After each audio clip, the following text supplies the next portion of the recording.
Greetings, saints. Rod Thomas here, and this is a special, it's a special message on out of the blue. It's not really out of the blue, but I wanted to share with you Chag Semeach Rosh Chodesh. That is, happy and blessed sixth month to you all. As I'm recording or posting this brief discussion here on the Messianic Tour Observer, the renewed moon will have been sighted by at least 2 trained observers in Isra'el. So wherever you live on the planet at sunset this evening, this being, August 28th, 2022, I don't like to use the Babylonian names of the Gregorian calendar, but it is what it is. The 8/28 of 2022, we begin the 6th month of Abba's Hebrew calendar year. And we call this special day on the Hebrew calendar Rosh Chodesh. Rosh Chodesh. Rosh Chodesh simply means new moon or new month. So when we say Chag Semeach Rosh Chodesh, we're saying happy and blessed new month or happy and blessed new moon.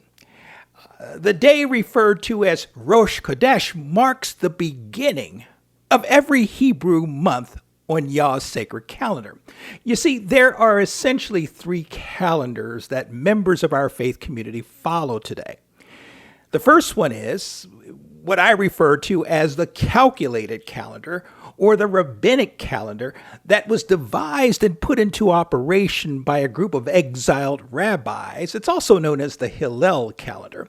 But this group of exiled rabbis, in and around 359 of the Common Era, put together this calendar that is based on precise mathematical calculations to determine the beginning of each month of the Jewish calendar. The second calendar that is frequently used by members of our faith community is what I refer to as the observational calendar, which is the calendar that Hillary and I follow. And it is based upon the sighting of the renewed moon each month over the land of Israel by at least 2 witnesses, and determination, there's a second component, and determination of the maturity of the barley crop in the land of Israel at the end of each biblical calendar year. And the third type of calendar is what has been known in fringe circles of our Hebrew faith community as the Enochian or Essenic calendar, the Enoch calendar or the Essene calendar, which, and I think there's some nuances between the two, but essentially both of these are based on the annual observances of the equinoxes and solstices. There are 2 equinox and solstices. But the rabbinic calculated and the observational calendar, both of these are luni-solar based. That is, they're based on the reckoning of time that takes into account the phases of the moon each month and the influence the sun has on Israel's agriculture each year. While the Enochian or the Essenic calendar is strictly solar-based. That is, the reckoning of time is based on the apparent position of the sun to the planet and stars throughout the calendar year. As I mentioned, Hillary and I keep and observe the observational calendar. And I discussed reasons why and how the calendar works in one of my recent posts, I think it was last year, entitled Why I Keep the Torah Observational Calendar and Not the Other Popular Messianic Calendars.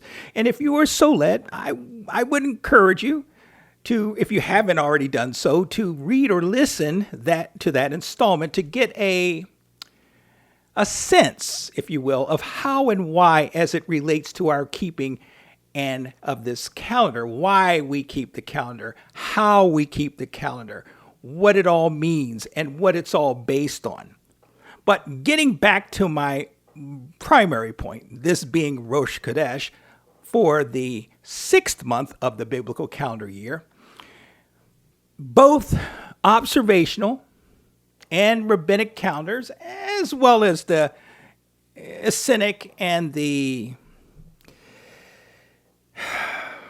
Enochian, I lost track, the third calendars, they consist of 12 months with an occasional. Now, there's some little nuances here or there, but all three calendars consist of 12 months. But the observational and rabbinic calendar will have an occasional 13th month. There is no 13th month, as far as I know, in relation to the Essenic and the Enochian calendar. Now, this 13th month on the observational calendar is just called the 13th month. On the rabbinic calendars, it's sometimes called Adar Bet. Adar being the last or the 12th month of the year. Bet meaning a second 12th month of the year, or Adar number 2. But we just generally referred, because the months do not have names. They weren't given names. They're just given numbers. And so we just referred to an additional month added to the 12-month calendar as the 13th month. And this is similar to the construction and workings of the secular Gregorian calendar that the world uses today. You know, every 7, I think, or so years, or however many it is, I think it's 7 years over a 21-year period, we have a leap year. Okay, so this is what, maybe it's not 7 years, but anyway, if you look into it, I've lost track now what the Gregorian leap year, how many years is it between them, but there is a number. But for our purposes, in the Hebraic calendar, even in the rabbinic calendar, every so often we get a 13th month added. And I went into all of this on that post, why we keep the observational calendar and not the other calendars, because we get into some of the nuances of this leap year. And it is a big deal, and it's a lot of controversy around it that I don't want to get into in this post, because this post is not about it at all. But I generally get sidetracked whenever this topic comes up and I start talking about these nuances to the calendar that I really shouldn't. But generally, when we're talking about the rabbinic calendar, when we're talking about the observational calendar, half of the months of the calendar year are 30 days in length, while the other half are just 29 days in length. So you're either going to have a 30-day month or you're going to have a 29-day month. The basic calendar framework, now, getting into the whys and wherefores. The basic calendar framework was established by Yah and is recorded, was recorded in the book of Exodus, Shemot, found in Exodus chapter 12, verses 1 and 2. Let's read those. The English Standard Version reads as follows. The Lord, Jehovah, said to Moshe and Aaron in the land of Egypt, the land of Mitzrayim. Verse 2, this month shall be for you the beginning of months. It shall be the first month of the year for you. Now, what this month is he talking about? What is this month that Yah is talking about? Well, he's talking about the month of Aviv, or Abib, depending on which translation of Scripture you're using. And this is found, we get this answer in Exodus chapter 13, Shemot 13, verse 4.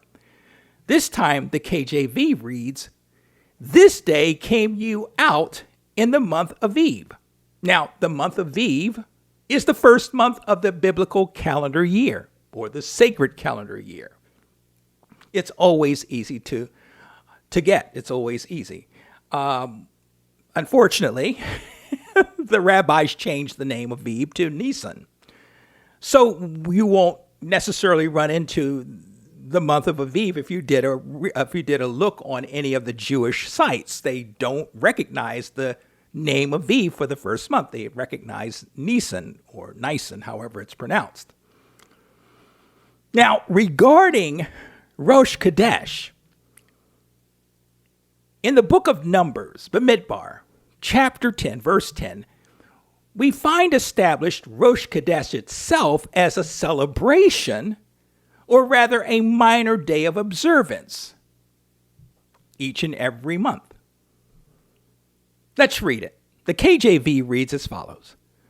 Also in the day of your gladness, and in your solemn days, and in the beginnings of your months, ye shall blow with the trumpets over your burnt offerings, and over the sacrifices of your peace, or your peace offerings, that they may be to you a memorial before your God, before your Elohim. I am Jehovah, the Lord your God. Now, what is the point I'm focusing on in this verse? He says, Father says, in the day of your gladness and in your solemn days, and in the beginning of your months. The beginnings of your months is Rosh Chodesh. And what does he say do? You are to blow with the trumpets over your offerings. Well, we don't do burnt offerings anymore. What do? We offer sacrifices of praise, among other forms of worship that we do. But the main thing is we blow with the trumpets, the shofar, over our worship efforts and over the sacrifices of your peace offerings, that they may be to you a memorial before your Elohim. So Rosh Chodesh, along with the other mandated feast of Yah, is to be a special day out of the year, out of the month, out of every month, in which we worship, we pay homage to our Elohim. That we worship Elohim, and we do so through blowing of shofars and other forms of worship. Although I will say here at this juncture that Rosh Chodesh is not one of the mandated feasts of Yah. In fact, it's not even a mandated observance. More or less, it's more of Father saying at the beginning of your months, I need you to rejoice. And I need you to keep the articles and elements associated with worship of me intact. And you do it joyously. Why? Because I have kept you the whole month. I have blessed you the whole month. Therefore, here is another opportunity to worship me. Historically, the Hebrew calendar was primarily observational. Now, this is not a sales pitch on the observational calendar. If by chance you're a member of our faith community and you keep the rabbinic Hillel calculated calendar, God bless you. Have at it. I've said it in that other post that I talked about why we keep the observational calendar, and I'm saying it now. I fellowship, the majority of the people that I ever fellowship with keep the calculated Hillel rabbinic calendar. It's expected. In fact, the vast majority of people in our faith community keep the calculated calendar, and that's okay. It's expected. It's a rarity. It's a tremendous rarity and a great pleasure, I should say, off to the side, when I find a brother or a sister who keeps the observational calendar. But beloved, I'm telling you, the full realization and understanding of the observational calendar hasn't been fully restored to the body of Mashiach yet. But I believe it's being restored as we speak. It's coming along slowly, but it's being restored, and I'm so excited about it. More and more ministries are keeping the observational calendar and celebrating and rejoicing at Rosh Chodesh at the same time every month, so we don't have this widespread confusion, if you will, or disagreement on what day is what day and what day this feast falls out on, because we start each month a day or two differently from the other. So, and in some cases, even a month different. So we were so glad to see that more and more brothers and sisters and members of our faith community are coming to grab hold, to embrace the beauty of the observational calendar. But as I said, historically, the Hebrew calendar was primarily an observational one. And we have no Tanakh records, I'll tell you that right now, to show how the determination of Rosh Chodesh was made back then. But we do have extra biblical resources such as the Talmud that give us a historic sense of how Second Temple Jews determined and enacted the Rosh Chodesh each month.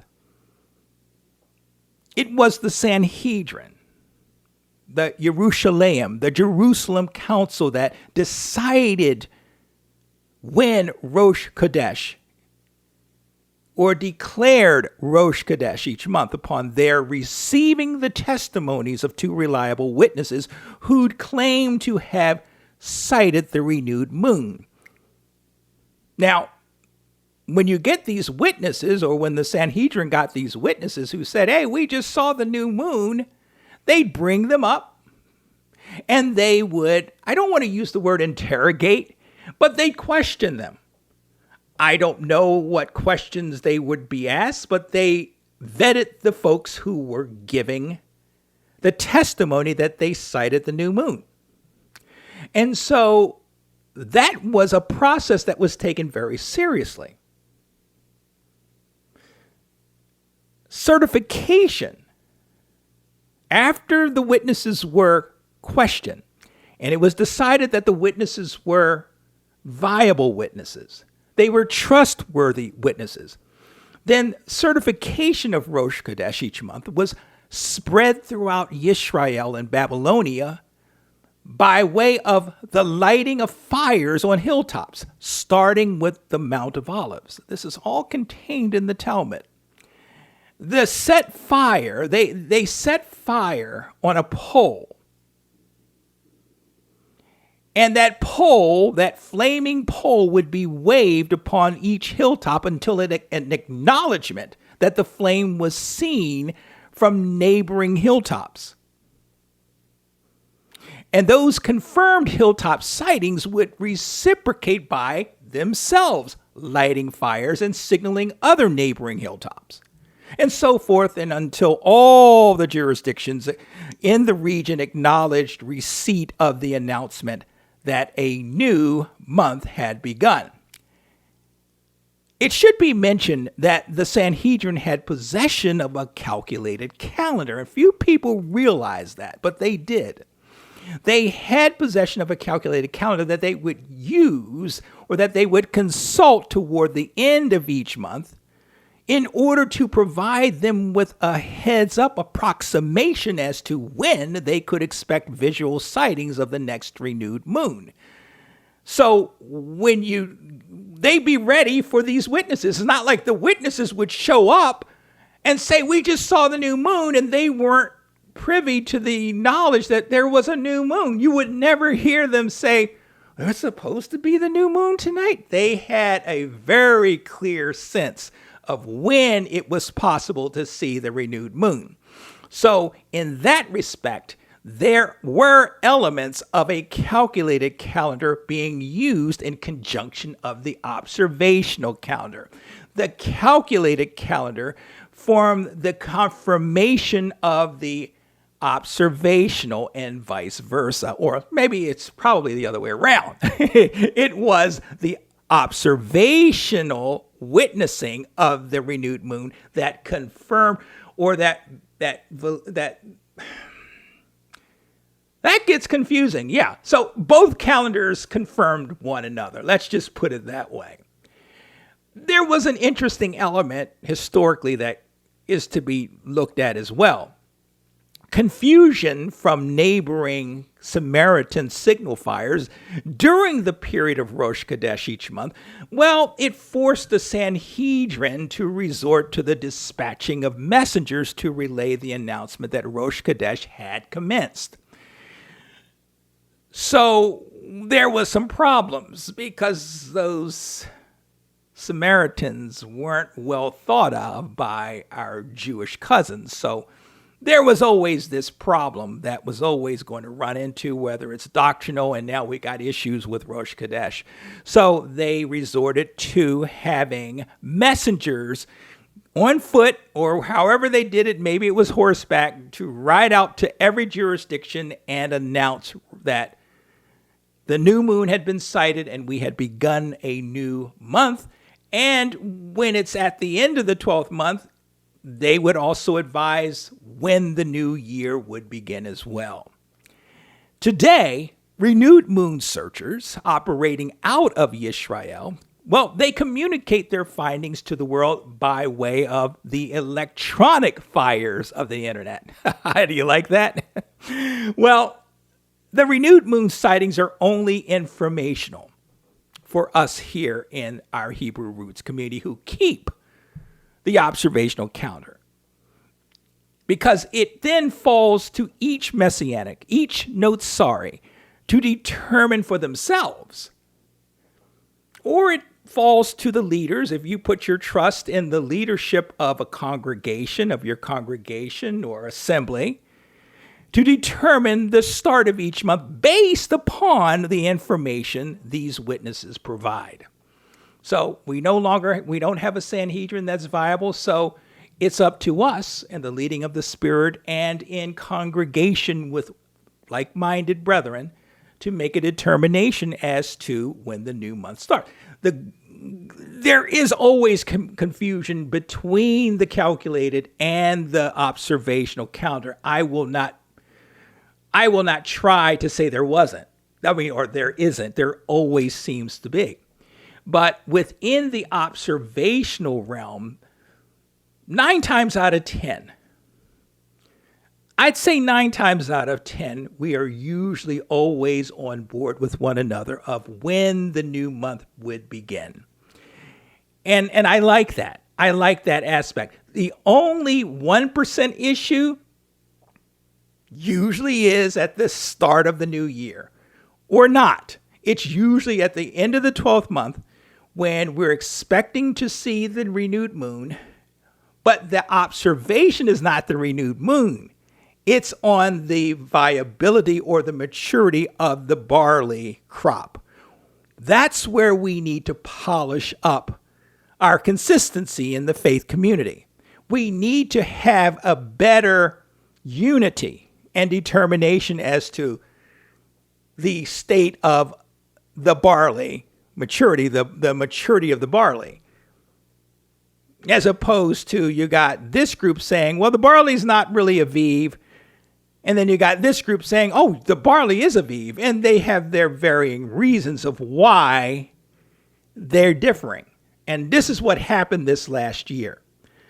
This past year was another battleground. We had folks saying that in the 12th month that the barley was Aviv, and they called the new year, or they suggested that we begin the new year.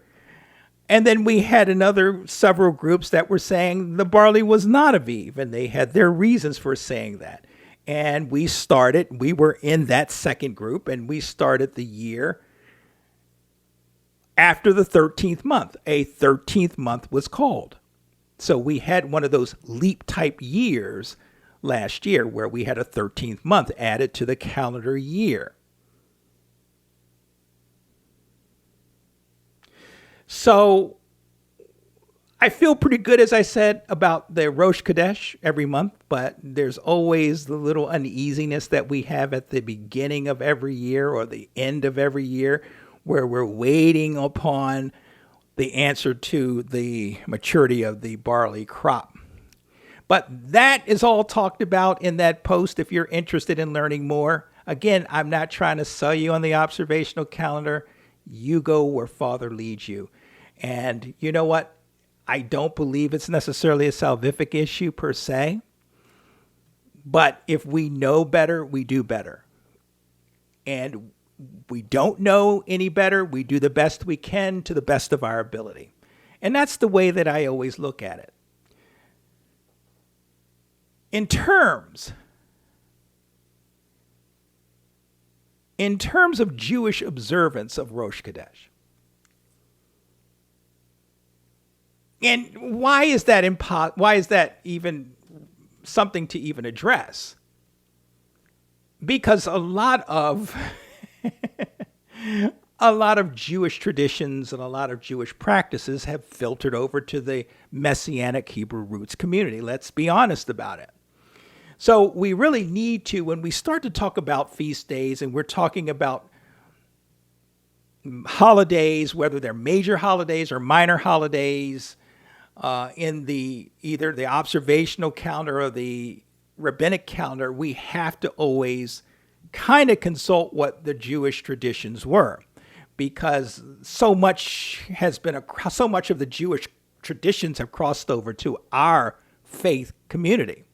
But Jewish tradition, as it relates to Rosh Chodesh, treats Rosh Chodesh as a minor holiday that includes the recitation of certain Jewish liturgies, extra after-meal graces, certain Torah readings, and even an extra synagogal service. Now, it is interesting, at least I find it interesting, that Rosh Chodesh holds special meaning for certain Jewish women. And these women gather each month for planned social activities in association with their synagogues. I'm not going to get into that because I'm not necessarily into rabbinic traditions per se, as it would relate to us keeping them. It's just, if that is something you're interested in, you can certainly type in some of those search terms into whatever browser you're using, and you can find out a whole lot of stuff on Rosh Chodesh activities and practices, especially as related to women, if that is something that interests you. I don't think it's a bad thing necessarily to get involved in some of these activities, but as I always say, as it relates to our keeping of certain Jewish traditions, I always ask, why? What is the purpose in doing it? And if you can get a good reason what the purpose is, and you can separate the error from the truth in that tradition, and that you have made it a point that you're not going to get into almost a worship type of position with these traditions, which is always the danger, that we elevate these traditions to the level of Torah and even above. Then if we can make that determination, then if that's something that you really want to do, if you feel led to do, then that's between you and your family and your Elohim. But as far as I'm concerned, we don't cross over into those rabbinic traditions. We appreciate them. We'll read about them, but that's the extent in which we go. Under the renewed covenant, our focus is always on Yeshua Messiah. This is Yeshua-focused Torah living. And that's what our focus is on. It's not on Judaism. And again, I'm not bemoaning Judaism. Jewish tradition in many areas is it's a beautiful thing in many areas. It's interesting. It has a lot of history tied to it, and heritage and culture. And it's always good to have an understanding of that, since so much of it crosses over into our faith community. But we have to be discerning. We always have to be discerning. This Rosh Chodesh, for us today, is the 6th biblical Hebrew month of the year, 6022, from creation. I don't know if that's a viable actual year, 6,022, but that's what some sources have stated, that it's been 6,022 years since the earth was created. I don't know, but, until it's proven otherwise, I just state that as a commodity, that it's something that you will run across in some of your studies, especially in some of your extra biblical studies. So that's what we're at, 6th biblical month we just entered into. In rabbinic circles, it is referred to as the month of Elul. Elul spelled E-L-U-L. If you've been with me any length of time on the Messianic Torah Observer, you know that I despise the use of the Babylonian names of the month, because Father gave only one name to a month in his biblical calendar, and that's the month of the Aviv. The other 11 months were just given numbers. Just numbers.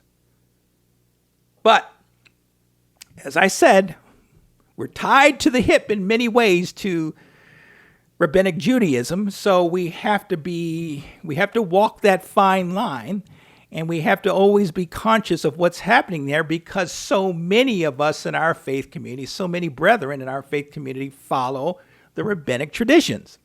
And so Rosh Chodesh, according to the rabbinic calendar, was on Sunday, this first day of the week, 8/28 of 2022, August 28th of 2022 this year. As I'm recording it, we're seeing the sun getting ready to go down on Sunday, August 28th, 2022. So this was their Rosh Chodesh for the month of Elul. That will be the end, or the last time you will hear me utter the word, the name of this 6th month with the Babylonian name for the rest of the month. Excuse me. So, as I bring this to a close, why is Rosh Chodesh important to us Messianic or Notzari here in 2022? Why is it important for us? Because it's not a mandated feast of Yah. Well, I'm going to give you 3 reasons. There are many reasons. There are several reasons. But I came up with 3 reasons off the bat that I want to mention to you as we kind of bring this message to a close. Now, the first reason why it's important is because it teaches us to be in sync with Father. It teaches us to be in sync with Father Yah's reckoning of time. You see, Yah sets the annual calendar.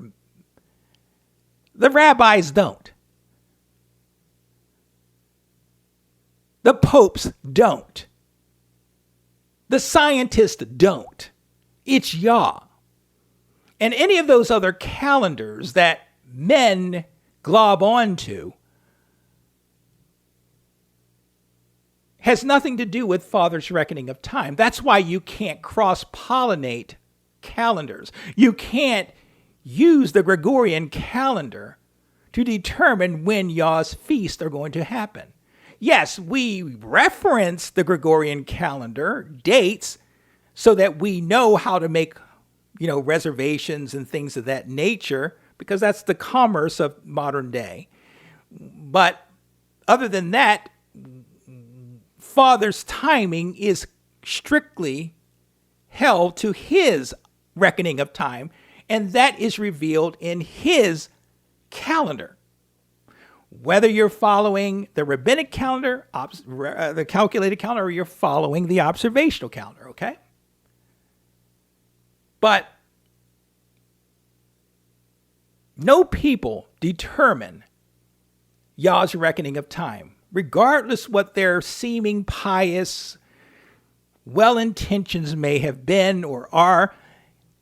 Yah is the one who sets the calendar, and the Rosh Chodesh, the observation of it every month, keeps us in sync with Father's reckoning of time. The second reason why it's important is that Rosh Chodesh is an important element of our faith. And it even bolsters our faith. You see, Yah's reckoning of time is the reckoning of time that is important to Father. And therefore, the calendar must be central to our day-to-day walk in Mashiach. Also, the calendar in particular, the observational calendar, is a calendar of faith. We walk not by sight, but by faith. So we rely on Yehovah, Yahweh Yahuwah, however you declare his name, to take us through each month of Yah's calendar each and every year. We rely upon Yah to tell us when his holy days will take place, when he has set aside the days in which to commune with us, his set apart days, his feast days.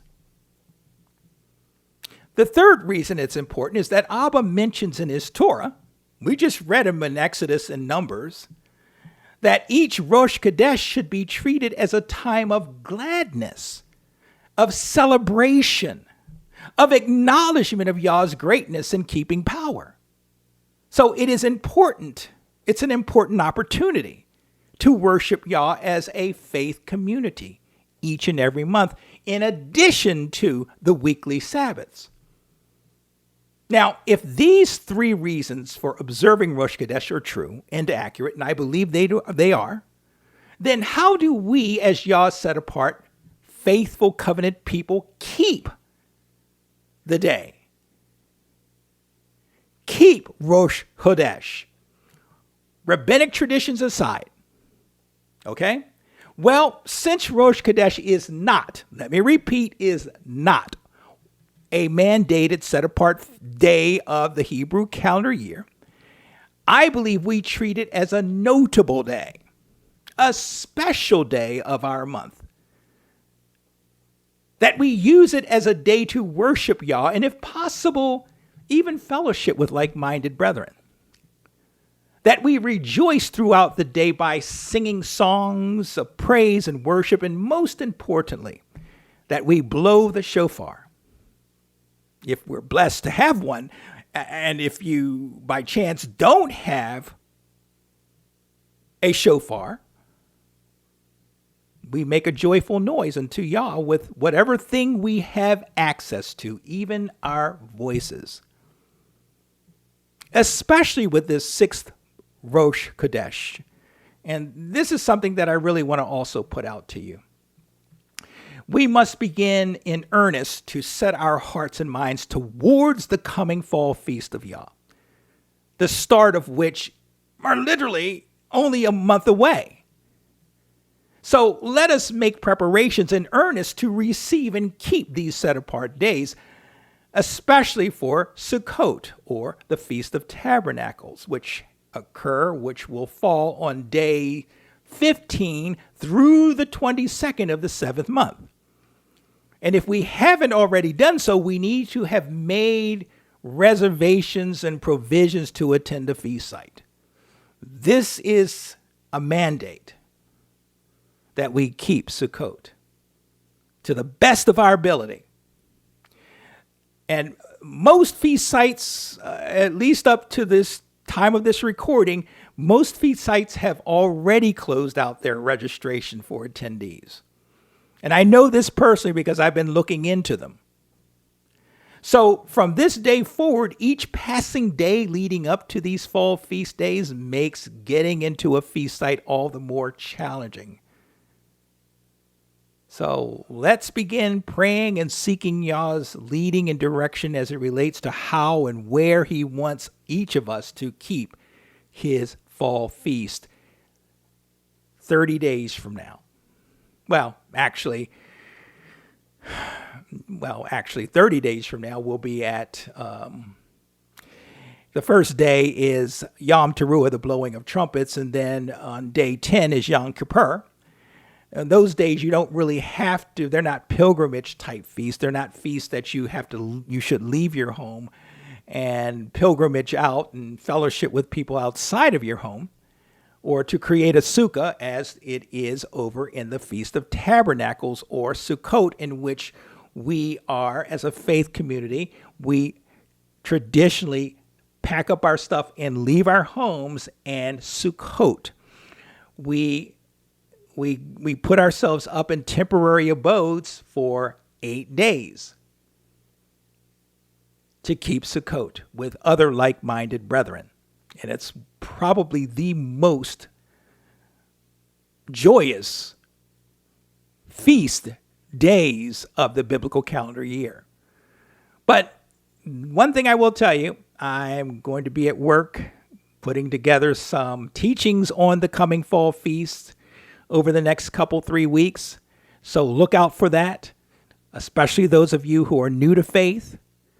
I'll be putting those out for you so that you can understand what the fall feast are all about, how to keep the fall feast, what to expect from the fall feast. So I can't wait to do that for you and with you. I've also done posts in other years, but I'm going to renew those posts and teachings. But if you want to get a head start, I would have you go to the messianic-tour-observer.org and check out those teachings. I haven't done any new teachings on the fall feast in probably 2 or 3 years, so check those out. Just put in the search bar, the search block, fall feast. You can put in Day of the Blowing of Trumpets or Yom Teruah or Sukkot, Feast of Tabernacles, Yom Kippur. Any of those you can put in the search term and you'll find it. Now, for those of you who may be just looking into the Hebrew roots as a viable faith community, as maybe even the one true faith once delivered that is not of churchianity, is not of denominationalism, is not of Catholicism, but is the true faith that was hidden and had to go underground for centuries because of persecution. I truly believe from the bottom of my heart that our faith is that true faith once delivered that Jude talks about. So if you are searching, you have questions you need answered, please don't hesitate to reach out to us. The best way to reach out, we have a couple ways to reach out through the website, the messianic-tour-observer.org. You can go on over to that, and at the right, hovering over, is a feature called SpeakPipe. You just click on that, follow the prompts, and you can leave a voice message for me. And I'll get back to you as soon as I possibly can with answers and direction to resources that will help you find the answers to questions you've been looking for your whole life. The other way is email. And that's generally 98% of the communications we receive is through email. And that's the email address of perceptionwp@gmail.com. perceptionwp@gmail.com. I look forward to hearing from you. And I want to thank you for supporting this ministry, reading the post, listening to the podcast, even watching the YouTube postings of these transmissions. And I want to leave you with a blowing of the shofar as we usher in the 6th month of Yah's biblical calendar year. I think I changed the batteries on on this shofar, but I'm going to do my best. I'm not a Hebrew dialect person. I can't really talk Hebrew or Greek, but I can't really even blow the shofar, but I do the best I can. And I pray that Yah is pleased.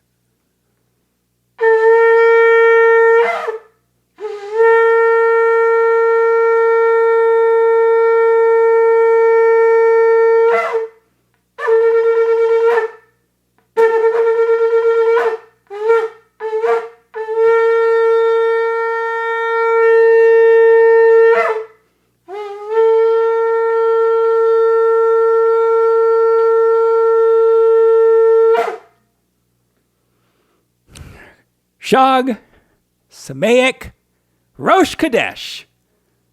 Shalom, brethren. Shalom, beloved.